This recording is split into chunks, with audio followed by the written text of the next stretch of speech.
আসসালামু আলাইকুম। এবছর আমাদের গরুর খামারে ঘাসের অনেক ঘাটতি থাকার কারণে আমরা প্ল্যান করেছিলাম যে নতুন করে অনেকগুলি জমিতে আমরা এবার ঘাস চাষ করার চেষ্টা করবো ইনশাআল্লাহ। তারই ধারাবাহিকতায় আমাদের খামারের একেবারে পাশের একটা জমিতে আমরা এবার ঘাস রেখে দিয়েছিলাম কাটিং করার জন্য। সেই কাটিংগুলি আজকে আমরা সংগ্রহ করে নিয়ে আসবো ইনশাআল্লাহ। তো আমরা কয়েকজনে এসেছি এই কাটিং সংগ্রহ করার জন্য, কারণ একদিনের মধ্যেই এই কাটিংগুলি কেটে তারপর এগুলিকে আমরা জাগ দিয়ে রাখবো। জাগ দিয়া বলতে কিভাবে দেই সেটা আপনাদেরকে ভিডিওতে দেখানোর চেষ্টা করবো ইনশাআল্লাহ। তো একজনে ঘাসগুলি কাটতেছিলেন এবং বাকি আমরা যে কয়জন ছিলাম এই কয়জনে ঘাস থেকে যে পাতাটা থাকে ওই পাতাটাকে ছাড়িয়ে নিচ্ছিলাম কাটিং করার জন্য। আজকে যে কাটিংগুলি আমরা সংগ্রহ করতেছি এই কাটিংগুলি দিয়ে আমরা 5 কাঠা জায়গার মতো লাগানোর চেষ্টা করব।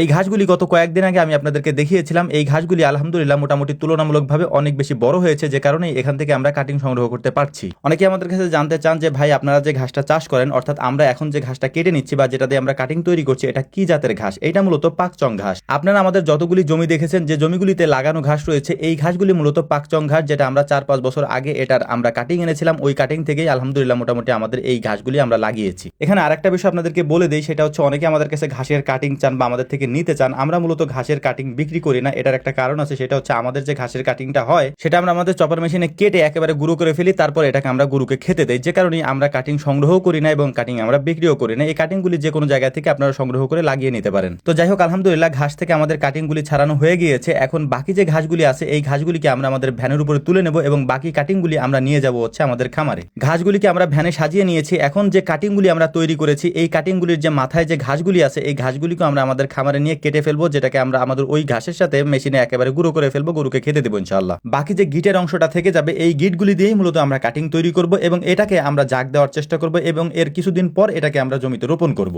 গরুর জন্য আলাদা করে এক ভ্যান ঘাস আমরা কেটে নিয়েছি। ওই ঘাসটা সজীব মামা নিয়ে যাচ্ছিল এবং বাকি যে কাটিংগুলি আমরা কেটেছি এই কাটিংগুলি আমরা কয়েকজনে মিলে আমাদের খামারে নিয়ে যাচ্ছিলাম। এগুলি নিয়ে আসার পর কিছুক্ষণ বিশ্রাম করার পর আমাদের মূল কাজ হচ্ছে এখন এই যে কাটিংগুলি আমরা এনেছি এর মাথা থেকে যে ঘাসগুলি আছে সেগুলিকে আমরা কেটে আমাদের চপার মেশিনে নিয়ে যাব এবং বাকি যে কাটিংগুলি আছে এই কাটিংগুলি থেকে আমরা গিটগুলিকে আলাদা করে ফেলবো। ঘাসগুলিকে আলাদা করার পর আমাদের মূল কাজ হচ্ছে এখন ছোট ছোট করে এই কাটিংগুলিকে কাটা। প্রত্যেকটা কাটিং এর মধ্যে 2টা করে গিট থাকবে আর কি। আমরা গিটগুলিকে এভাবেই কেটে থাকি এবং কাটার পর এগুলিকে সুন্দর করে এক জায়গায় জমা করে রাখি, যাতে পর্যাপ্ত পরিমাণে গিট হলে সেটাকে দিয়ে আমরা জাগ দিতে পারি। মানে একটা ছালার নিচে আমরা রেখে দিই, এরপরে এখানে কয়েকদিন থাকার পর এখান থেকে যখন কুড়ি বের হয় তখন ওই কুড়িওয়ালা ঘাসগুলি আমরা জমিতে নিয়ে রোপণ করার চেষ্টা করি। তো আলহামদুলিল্লাহ কাটিংগুলি কাটা আমাদের কমপ্লিট। এই কাটিংগুলি মূলত কাটা হয়েছে 2টা গিট করে, যেটা আপনারা ভিডিওতে দেখতে পেয়েছেন। 2টা গিট থাকবে প্রত্যেকটা কাটিং এর মধ্যে এবং এর পরবর্তীতে যে কাজটা আমরা করি সেটা হচ্ছে এটাকে পানিতে ভিজিয়ে তারপর নিচে একটা ছালা দিই এবং উপরে একটা পাটের ছালা দিয়ে এটাকে ঢেকে দিই কয়েকদিন পর্যন্ত। এটার মধ্যে 2 বেলা করে পানি দিই, যাতে করে কুড়িগুলি খুব দ্রুত জ্বালিয়ে যায় বা গজিয়ে যায়।